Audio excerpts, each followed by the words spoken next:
Sur l'île de Grand Caïman, une espèce invasive s'est répandue à une vitesse incroyable. En 2000, il n'y avait là aucun iguane. Cependant, quelques-uns sont arrivés et en 2018, leur nombre avait grimpé en flèche pour atteindre 1,8 million. Non, personne ne les y a aidés et ils n'ont pas été amenés en grand nombre. Vous allez comprendre comment ça a pu se produire. La situation est si grave que les autorités ont commencé à abattre les iguanes, à les exterminer purement et simplement. Et c'est pas un cas isolé. En Floride, aux États-Unis, personne n'a tiré la sonnette d'alarme lorsque quelques iguanes de compagnie se sont échappés. Les experts estiment qu'aujourd'hui, il y a plusieurs milliers de ces animaux invasifs en Floride. En fait, il pourrait même y en avoir plus que ça. Il est très difficile de les compter et il semble impossible de les arrêter.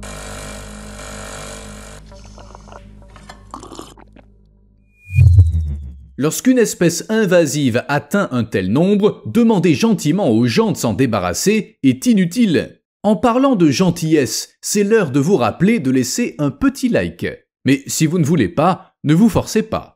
Bon, les iguanes, ces lézards, superbes et imposants, sont originaires d'Amérique centrale et des régions tropicales d'Amérique du Sud. On en trouve également dans certaines îles des Caraïbes orientales, mais pas en Floride. Les premières observations d'iguanes dans cet état remontent aux années 1960 et depuis lors, leur nombre est monté en flèche. Rien d'étonnant, les vastes canaux artificiels du sud de la Floride constituent des voies d'accès idéales pour atteindre de nouveaux territoires. C'est comme si on leur avait réservé une voie rapide et qu'ils n'avaient pas tardé à l'emprunter. Le résultat, ma foi, il n'a rien eu de surprenant. Aujourd'hui, la Commission de protection de la faune de Floride invite les habitants du sud de la Floride à faire tout ce qui est en leur pouvoir pour réduire la population d'iguanes. Les autorités auraient dû y penser plus tôt ? Absolument. Mais il est trop tard pour le leur reprocher, n'est-ce pas ? Attendons que l'apocalypse ait lieu, il sera alors temps d'agir. En attendant, on doit faire face aux conséquences et de jour en jour, elles s'aggravent.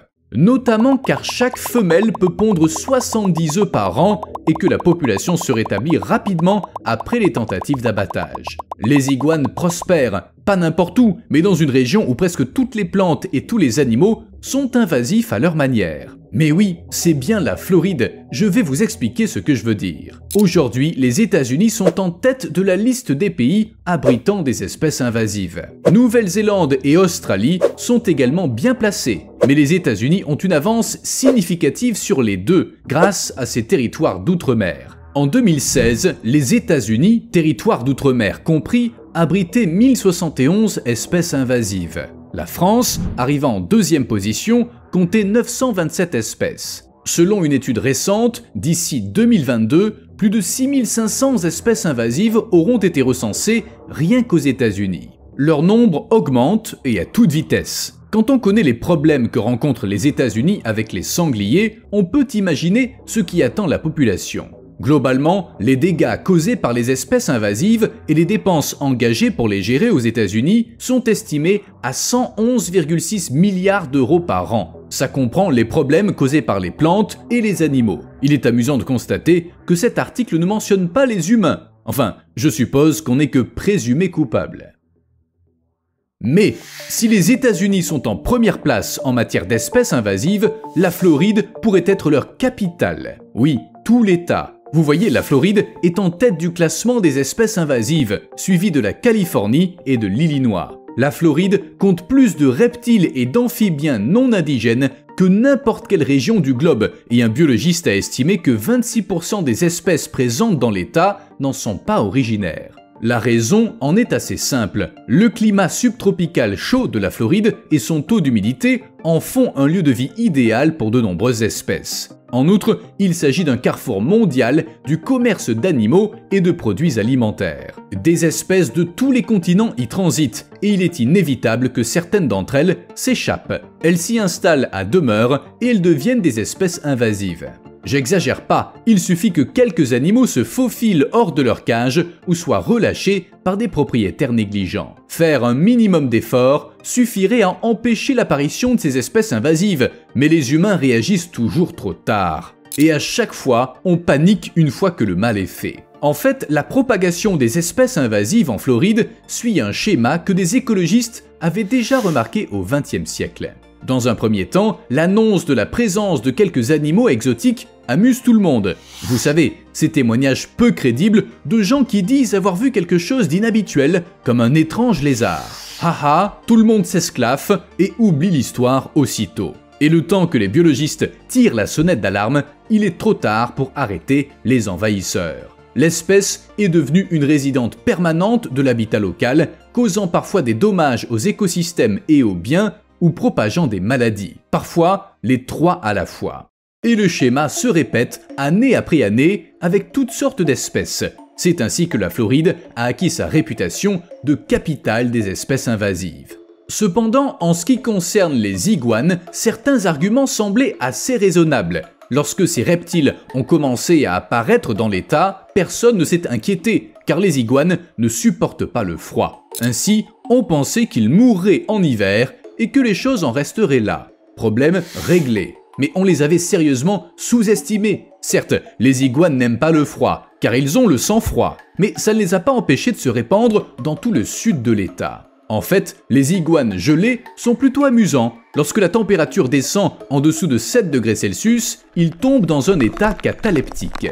C'est leur façon de se protéger jusqu'à ce que la température remonte au-dessus des 10 degrés. Ils respirent, leurs fonctions essentielles demeurent actives, mais ils ne peuvent plus s'accrocher aux branches. Ainsi, ces iguanes gelés, qui se tiennent en hauteur, tombent parfois sur les routes, les voitures et les piétons sans méfiance.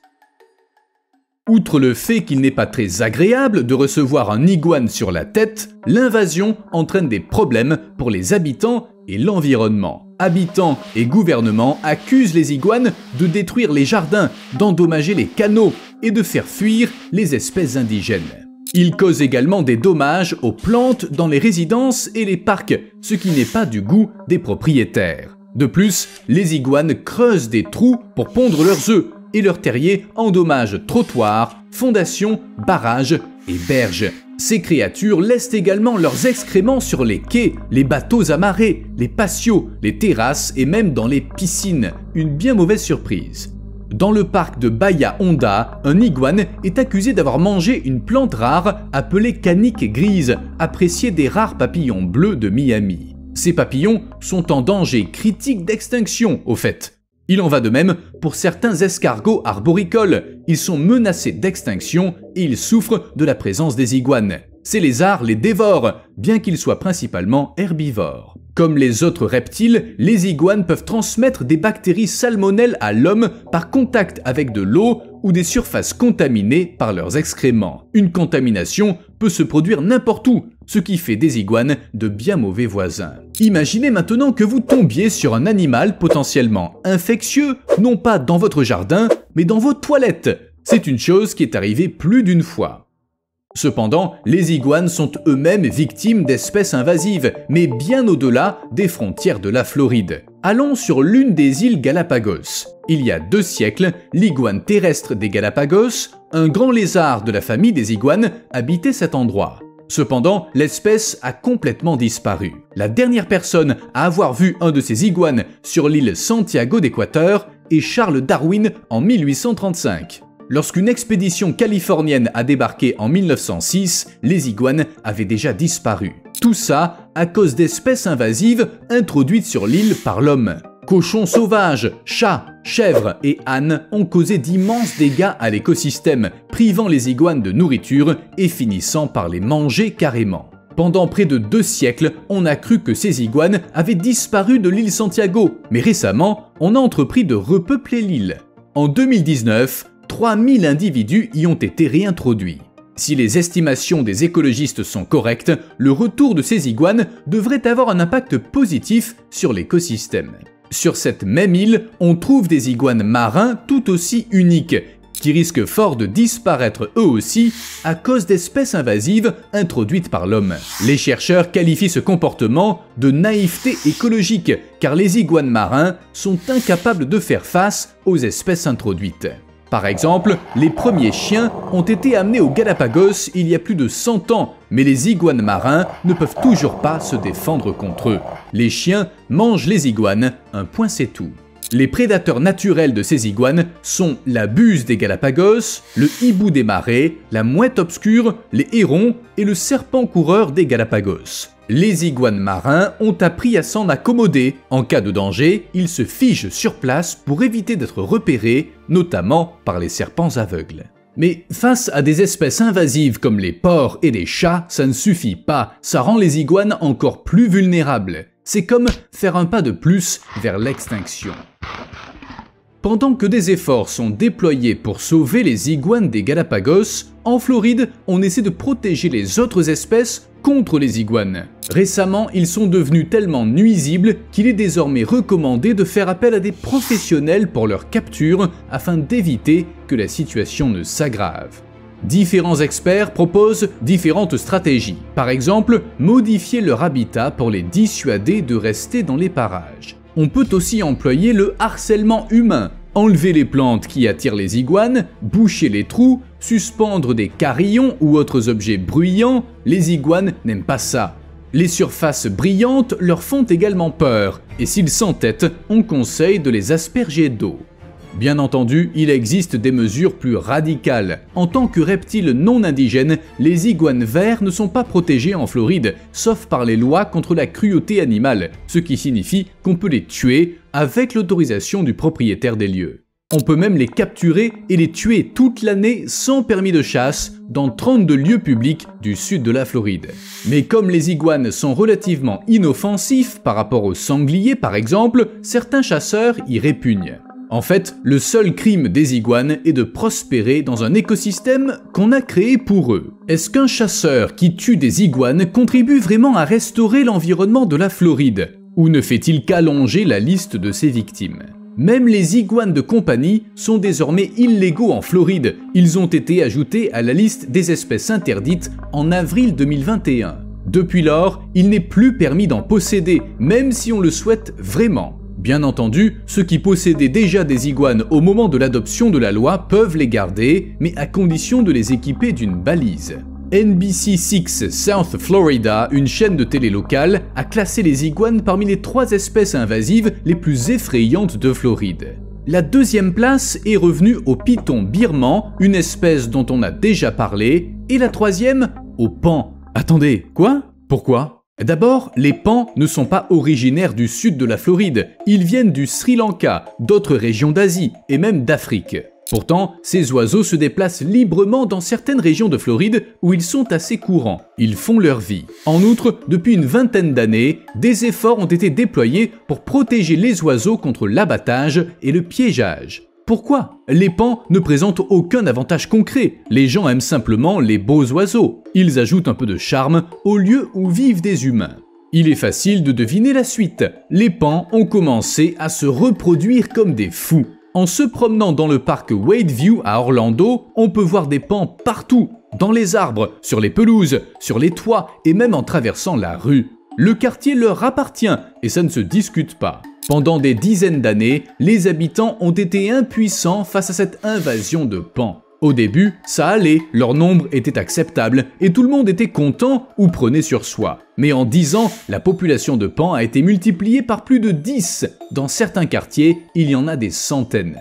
Les gens voient un paon et se disent « Oh super !» 2, pas de problème, mais quand il y en a trop, ils prennent toute la place. Ils deviennent agressifs et ils défendent férocement leur territoire. Car oui, les paons sont convaincus que les humains représentent une menace pour leur nid et ils ressentent le besoin d'attaquer. En fait, ils causent des problèmes depuis longtemps, mais les gens fermaient les yeux à cause de leur beauté. On tolérait les dégâts, les tas d'excréments et leurs bruyants cris nuptiaux qui évoquent des chats miaulant dans des mégaphones. Les cris des paons sont vraiment très particuliers, ils sont très bruyants. Un seul paon criard suffit à casser les oreilles, alors imaginez-en une centaine. Et ces centaines d'oiseaux répandent leurs excréments sur les trottoirs, les allées, les patios, les rendant glissants, ce qui entraîne de regrettables accidents. Glisser là-dessus et se casser quelque chose doit être sacrément frustrant. De plus, les paons attaquent leurs reflets dans les portières ou les vitres des voitures car ils y voient un rival. Il en résulte des rayures, des marques de bec et des conducteurs en colère. Alors finalement, on a commencé à s'occuper de ces magnifiques oiseaux. Les attraper allait de soi et n'était pas bien compliqué. Seul problème, après, il n'y avait nulle part où les mettre. On ne pouvait pas se débarrasser n'importe où de ces oiseaux inadaptés à la région. Les zoos n'avaient pas besoin de paons et les relâcher au même endroit n'aurait eu aucun sens. Alors, on a décidé de les euthanasier. Mais plutôt que de causer un carnage, il a été décidé de pratiquer des vasectomies afin d'éviter que la population ne s'accroisse davantage. Un vétérinaire a été engagé pour s'en charger. À la fin de l'année dernière, les autorités envisageaient également de faire appel à un chasseur suite aux plaintes des habitants pour attraper les paons qui faisaient du grabuge et les emmener à la clinique vétérinaire. Vous vous demandez peut-être pourquoi opter pour la vasectomie plutôt que pour la stérilisation comme pour les chats et les chiens. C'est pas plus facile? Eh bien, des chercheurs ont réfléchi à la question. En rendant un mâle stérile de cette façon, on empêche jusqu'à 10 femelles de se reproduire, car les mâles sont polygames. C'est plus simple que de stériliser chaque femelle. Une stérilisation ordinaire réduirait le taux de testostérone des mâles, les empêchant de se battre, de séduire les femelles et de mener une vie normale de paon. Avec la vasectomie, leur comportement n'est pas affecté et la population n'augmente plus. En fait, personne ne sait si ça fonctionnera, car c'est le premier programme de stérilisation de ce genre. Mais les humains doivent apprendre à coexister avec les animaux sauvages, animaux locaux comme les alligators et les requins, ou animaux invasifs comme les pythons, les iguanes et les paons. Il s'agit simplement d'une nouvelle réponse à un vieux problème. Après tout, les anciennes méthodes n'étaient pas très efficaces. Bien, ça vous fera un like. À plus.